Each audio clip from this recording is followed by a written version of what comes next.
John Maxwell, 21 Irrefutable Laws of Leadership. We've been doing those. Boom, boom, boom, boom, boom. And um, and this week I wanted to do and invite all the maintenance guys because I think it's the most important one. Um, and and John Maxwell wrote the 21 Irrefutable Laws of Leadership when he was 54. Good age, same age I am today. And actually, I think the first time that I ever met him was right around the same time period. Marcy and I have had an opportunity to actually meet him and be around him and his wife, and they're pretty amazing people. So the last law, and if you're going to take notes, I would suggest to. I'll put some of the notes also in the chat after we finish. But the last law is called the law of legacy. The law of legacy. And so when you think about legacy, most of you, as well as that I used to think of, was my legacy is when I retire. What legacy do you leave? But that's not the law of legacy. The law of legacy says that the leader's lasting value is measured by succession. And so succession is just a big word for transition, okay? And many of you all have already gone through successions in the past, okay? You have transitioned out of an old job into the job at LifeBridge Management. So Maddie came from Dunmire, so she transitioned from Dunmire over to LifeBridge Management. And many of you all will transition on in the future at some point in time from LifeBridge to whatever else that you're going to do. And then at some point in time, you'll finish your career and you'll have one last transition. And each one of those is a succession, okay? And so the law of legacy talks about what legacy are you leading? And the biggest thing that I want to sum this up, and we're going to go into details, but I want you to remember this, is legacy comes from when you put leaders in a position to do great things when you're no longer there. Think about that. Legacy is you're putting other people in a position for them to be successful without you being there. So many of you all have been in this business a long time, and you might have raised up an assistant manager, or on the maintenance team, you might have raised up a maintenance person. And then you leave, and hopefully that maintenance person that you've raised up steps into your lead maintenance role, has an increase in pay, and also continues at the high level that you're leaving that job at. That's your legacy. So if you've left someone and trained someone up, and that's one of the things that Jorge's loving right now about Chris being there. He is building a legacy for Jorge through Chris, because at some point in time, Chris is going to either leave or she's going to be with us as a property manager, and Jorge's legacy will be her, and that when Jorge is gone, she is able to do the same thing that Jorge did, and maybe even better, right? And that's always that I like to say is I like to raise up people that can do things better than I could do it, okay? Teach them all I can do and all I can, and then hand off so that they can do amazing things in the future, okay? So everybody get that conceptually. So this whole idea is around the transition, okay? All right, so let's talk about succession. So I've already said it's not at the end of your career, it's the transitions throughout your career. So I think I've had like, I don't know, 8 jobs, right? And each time I've transitioned through the job, and I've hoped that I have either left that job better and equipped the people that are there to take over for me, and then gone to a new job and taking over for someone else. But that transition between 2 different jobs is succession plan. And so who here, when you were in junior high and high school, who here ran track? Like ran track? I know Marcy didn't run track, but who here? Somebody has. Come on. Jay, come on, tell me that you ran track like at least like as a sixth grader. Oh yeah, Okay. 5th and 6th grade. Okay. So Jay, track is very an individual. I mean, not track, but track and field is very individual. You throw the shot I did put. run relays in like elementary school. Okay, Marcy. Okay, So there we go. all right. All right. So in the one team sport in track and field is a relay. There's 2 relays. There's the 4x100. That means they run 1 lap, or the 4x400. That means each person runs a lap and you run 4 laps. Okay. Everybody with me? All right. Track and field, relay race. This translates whether you're Ryan in the Philippines or you're Shannon in Nampa, Idaho. Everybody's seen a relay race. Okay. By the way, when you're in track and field, to win the meet, the track meet, or as a country to win the overall gold medal, the most points go to the relay race. And they always have the relay race at the end of the track meet. Why? Because it decides basically most of the time, the winner, the school or the country, the winner of the track meet. All right. So let's go into detail, because a relay race is a perfect example of succession or transition. Okay. So let's go into depth. In a relay race, there are, and let's just say we're doing the 4x100. So there's 4 people and they're going to do 1 lap around the track.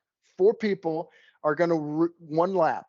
Each person's going to run 100 meters.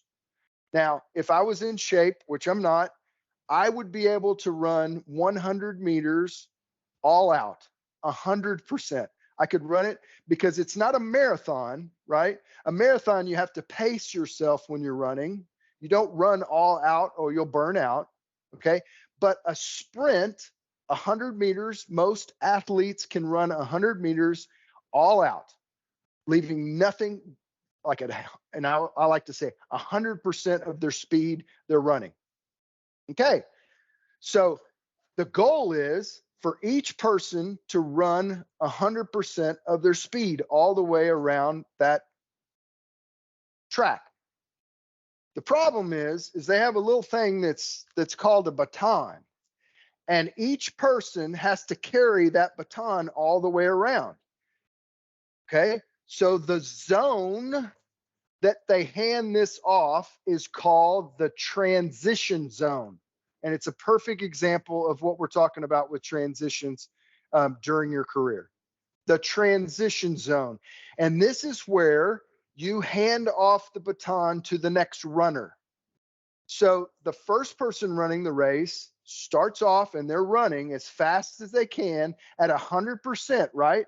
So this person's running at 100%. So what happens if the next person is just standing dead still, not moving, and this person is running at 100%? What happens in that transition zone? This person running 100% has to slow down, slow way down, almost to a dead stop.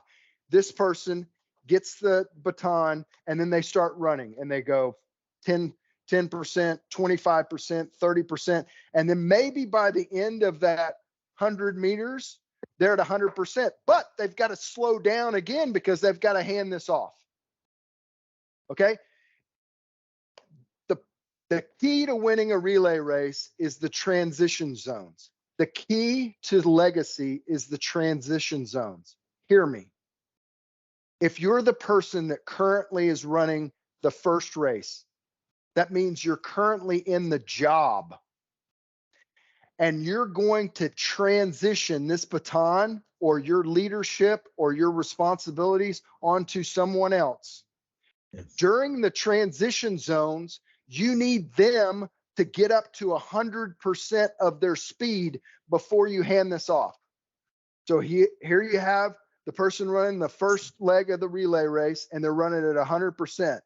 This person's in the transition zone, the beginning of the transition zone, and they're waiting and they're waiting. This person starts running faster and faster and faster. And during that time period, they catch up to each other. And they're actually both running at 100%.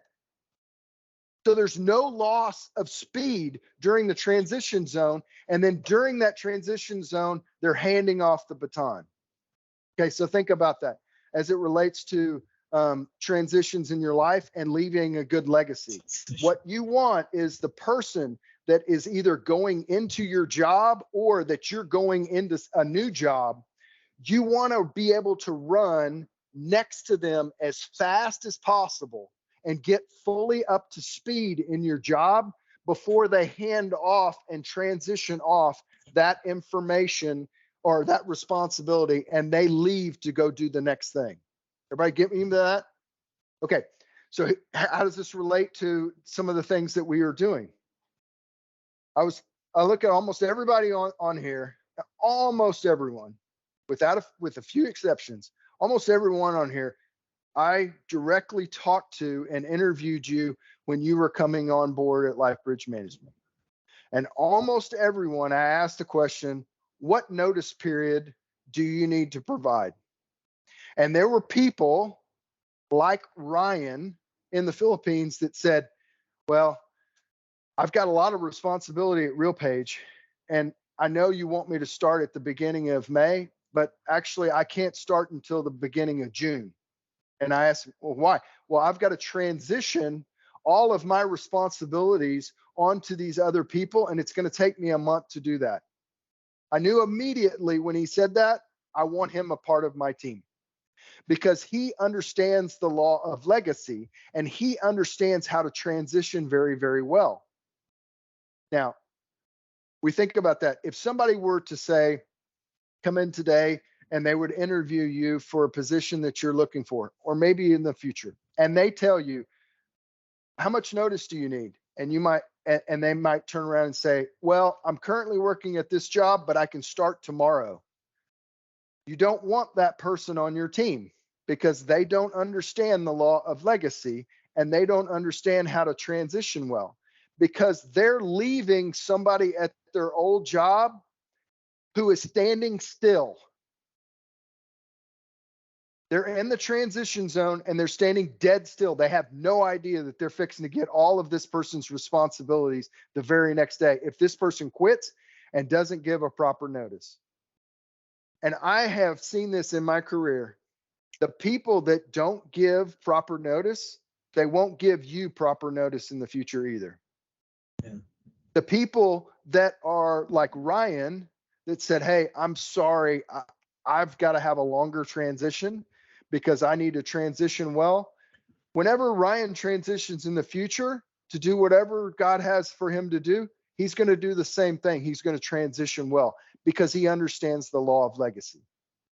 So everybody understand that. It's so important how you're leaving, because I can tell you right now, the people that are at RealPage that are doing Ryan's job that he was probably doing, and I have no knowledge, but I would assume that they are doing very well without him because he set them up to be successful. He has a legacy behind him at his old job, and we all want that. That's the law of legacy.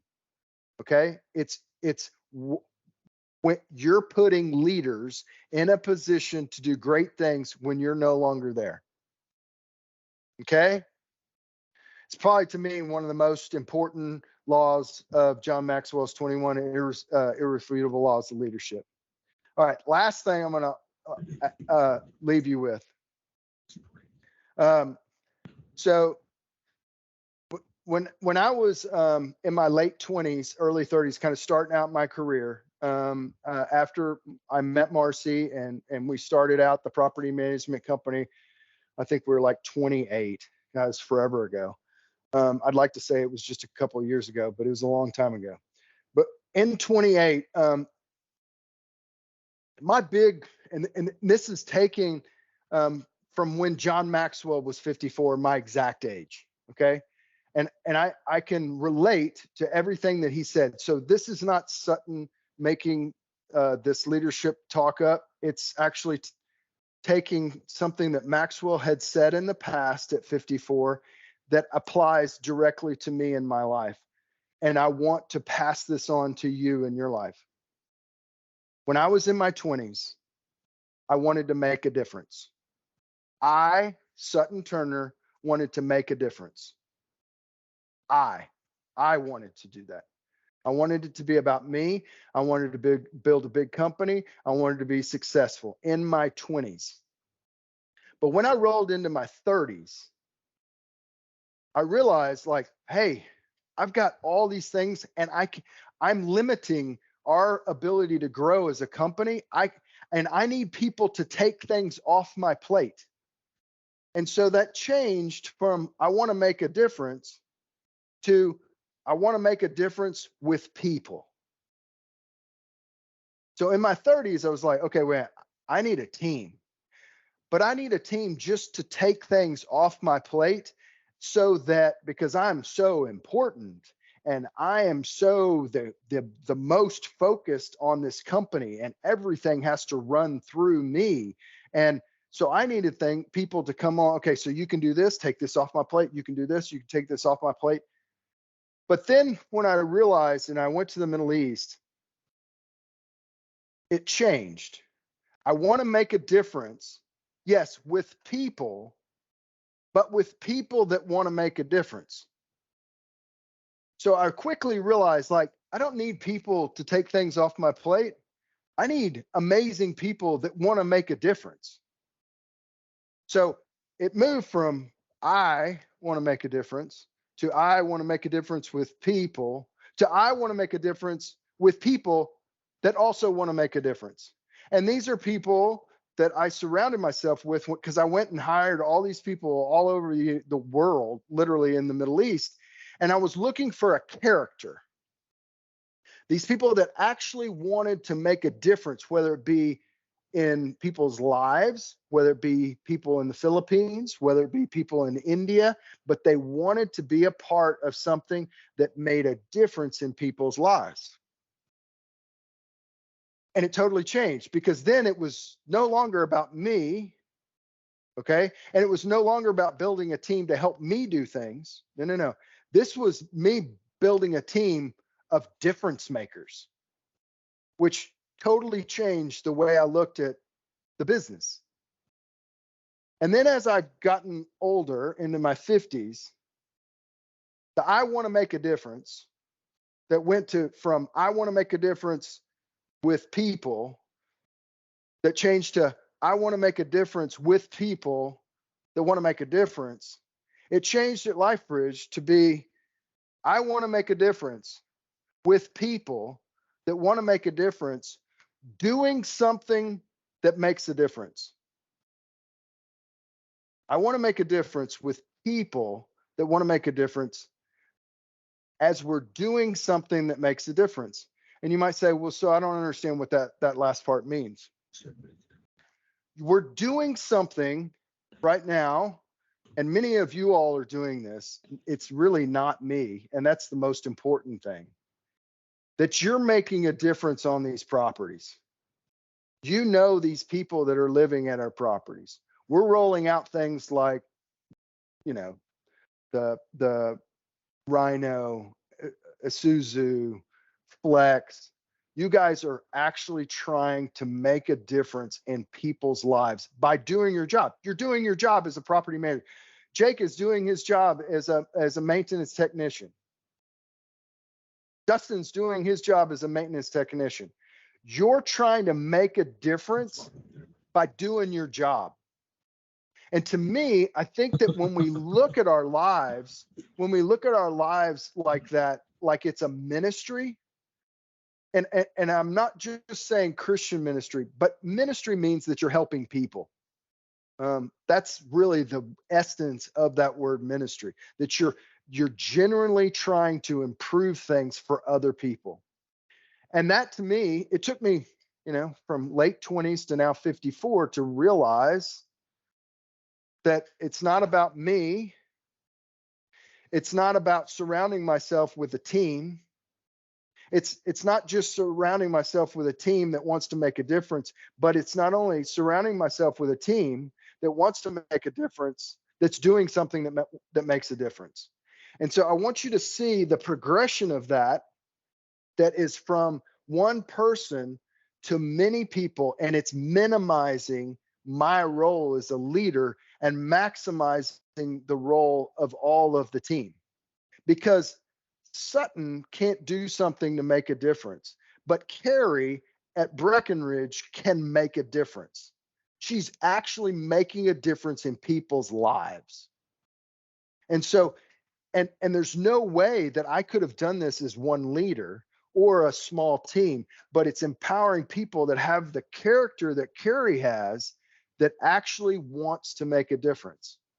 And so I want you to see, like, I wish I had known that when I was 28 and didn't have to go through all those maturations during the time period.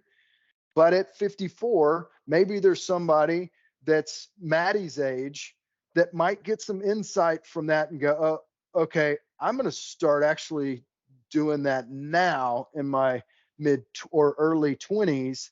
And just think of how far that Maddie could be when she's my age, if she could get something that I learned, and it took me almost my whole career to learn, and she's going to put that in practice early on in her career. So that's what I'm wanting to impart to you today, is just the law of legacy, and then two, this idea of building a team that wants to make a difference, doing something that makes a difference in people's lives, because that to me is a true legacy.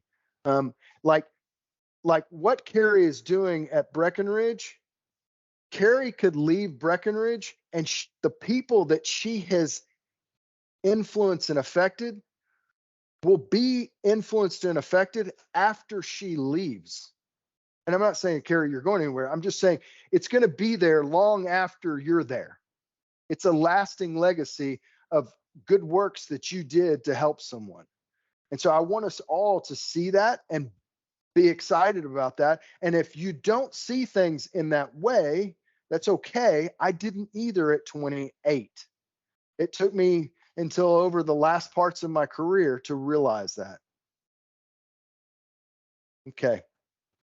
I say all of that. I appreciate you guys for listening to the 21 Irrefutable Laws of Leadership. I love teaching this stuff. And I hope if you'll just grab a little bit of that you'll be a better leader.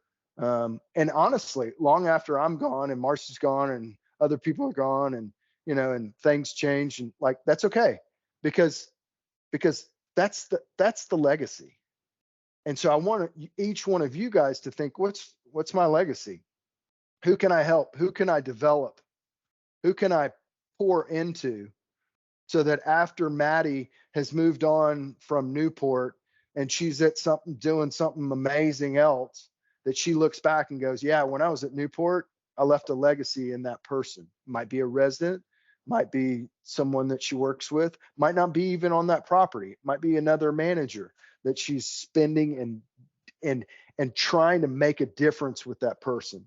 And then that person hopefully will do the same thing, and it multiplies in an amazing way. Okay. All right, Marcy, it's all you. How do I even follow that? What I'm about to say Sorry. sounds so stupid.